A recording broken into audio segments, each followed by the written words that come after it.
विषय व्राता दोष दुष्टा मुमोह, फिर ऐसा जो मन है भोग में नहीं लगा होगा, फिर स्वलक्ष्य नियता अवस्था, फिर अपने जीवन का लक्ष्य क्या है? यदि हमको अपना वजन कम करना है, ये लक्ष्य है, तो फिर उसके लिए जो जो है उसके पीछे लग जाओ।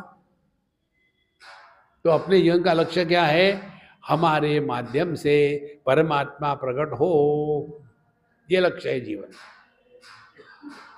भगवान की प्राप्ति के चक्कर में मत पड़ना। ध्रुव जी को भगवान की प्राप्ति हो गई थी और ध्रुव जी फ्रस्ट्रेट हो गए थे कि देखो भगवान का दर्शन हुआ और मांगा क्या? मेरे पास तम्बाकू है, भगवान चूना है क्या? अरे राम राम राम राम। आता है भागवत महापुराण में स्पष्ट रूप से। जब भगवान प्रसन्न हो गए, उसके पश्चात भगवान ने कहा मुझे मालूम है तूने मुझे क्यों बुलाया, तुमको ऐसा स्थान मिलेगा कि तुमको कोई नहीं हटा सकेगा, और निकल गए भगवान। उसके बाद ध्रुव जी को दुख हुआ, खुशी नहीं हुई। भगवान मिले और मांगा क्या? एक बैठने के लिए जगह, यूजलेस। कितनी महत्व की बात है ये। इसीलिए जीवन का लक्ष्य क्या है? स्वलक्ष्य नियता अवस्था। जीवन का लक्ष्य है हमारे ही माध्यम से परमात्मा प्रकट हो, ये जीवन का लक्ष्य। और परमात्मा प्रकट होता है 3 प्रकार से। हम जीते हैं, अन्य को जीने दे। हम धोखा नहीं देते, हम धोखा नहीं खाते। हम खुश रहते हैं, किसी को दुखी नहीं करते। कितनी सिंपल बात है। यही भगवान की हमारे माध्यम से अभिव्यक्ति है। तो हमेशा मुंह फुलाए बैठे हैं नहीं, सबके साथ प्यार से हंसते खेलते रहो, तब जाकर के जीवन होता है। तो स्वलक्ष्य नियतावस्था मनसहा शम उच्यते। तो मन के लिए जो शम साधना है वो यही है कि विषयों से हटाओ मन को और अपने आत्मा में लगाओ। और विषयेभ्य परावर्त्य स्थापन स्वस्व गोलके उभयेषाम इंद्रियाणाम सदमहा परिकीर्तितः। तो शम हो गया। अब दम किसको कहते हैं? विषयेभ्य परावर्त्य, इंद्रियों को विषयों से हटा करके अपने गोलकों में ठिकाने पर रख देना। माने क्या? हमारी जब दृष्टि खुलती है तो कहाँ जाती है? विषयों में भटकती है।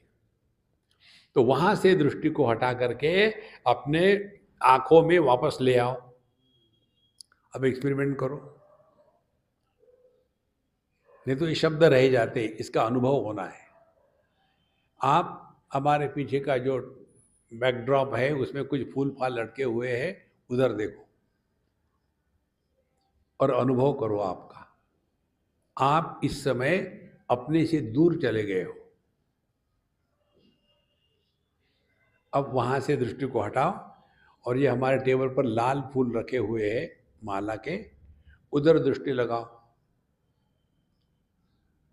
अब देखो आपको उसकी अपेक्षा ये थोड़े आप अपने करीब आ गए हो। अब आप इस लाल फूलों से भी दृष्टि को हटाओ और अपनी आंखों को देखना शुरू करो।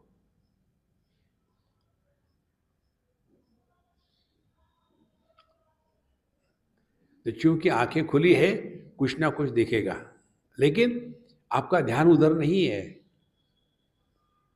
तो आपने क्या किया? इंद्रियों को विषयों से हटा करके अपने गोलक में, अपने स्ट्रक्चर में वापस ले आए। इसको कहते हैं दम। विषयेभ्यः परावर्त्य स्थापन स्वस्व गोलके। इसको जीवन में लाना है तो मंत्र क्या है? देखो, सुनो, मत बोलो। देखना ठीक है, कमेंट की तो आपने वस्तु में भटक गए। आप सुना, कमेंट करी तो शब्दों में भटक गए।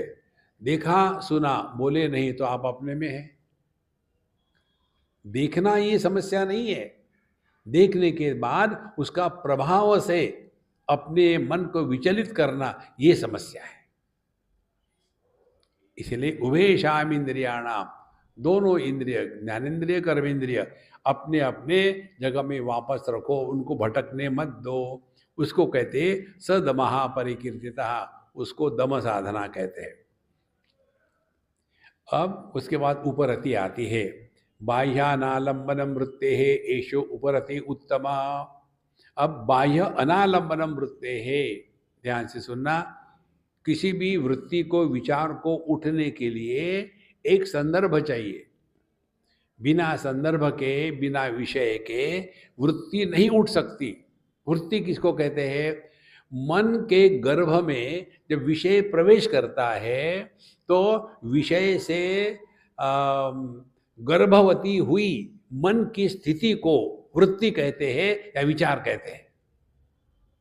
देखो, जब कोई स्त्री गर्भवती होती है तो उसके पेट में कुछ और है, जो कुछ है उसके सिवा और है।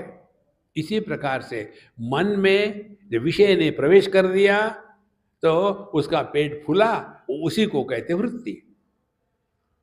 देखो, इसीलिए बाह्य अनालंबनम, सभी विषयों का चिंतन छोड़ दिया, और वृत्ति है उपरति उत्तमा। यही वृत्ति जो है अब बहिर्मुखता से समाप्त होकर के आत्मचिंतन में सहजता से लग जाती है। यही श्रेष्ठ उपरति है।